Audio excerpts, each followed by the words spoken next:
Anche la manodopera straniera soffre gli effetti della crisi che ha colpito le piccole e medie imprese venete. I dati rilevati da una ricerca della Fondazione Veneziana Leone Moressa, che ha analizzato un campione di 900 piccole e medie imprese venete, riportano un calo del 5,3% nel primo semestre di quest'anno.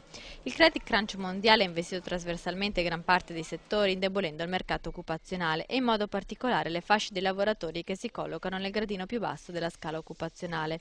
Il 2009 ha marcato in negativo l'andamento lavorativo del nord-est, colpendo soprattutto le piccole e medie imprese, che caratterizzano numerose realtà venete. Un fenomeno che, oltre alla generale flessione dei lavoratori occupati di circa 3%, ha colpito anche la componente femminile, che ha registrato un calo del 2,2%.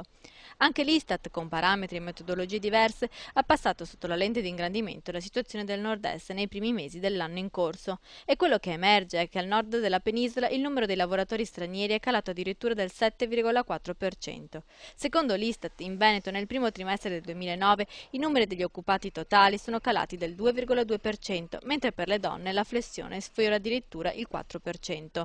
Ma andiamo a vedere quali sono i settori di produzione delle piccole e medie imprese venete dove si è verificata la maggior diminuzione di occupati. Il podio va all'edilizia con il 3,5%, segue la manifatturiera con il 3,3%, un settore questo che ha avuto un calo notevole soprattutto della componente femminile, e infine il settore dei servizi alle imprese con il 2%, dove è stato rilevato un maggior trend negativo per quanto riguarda i numeri della maestranza straniera.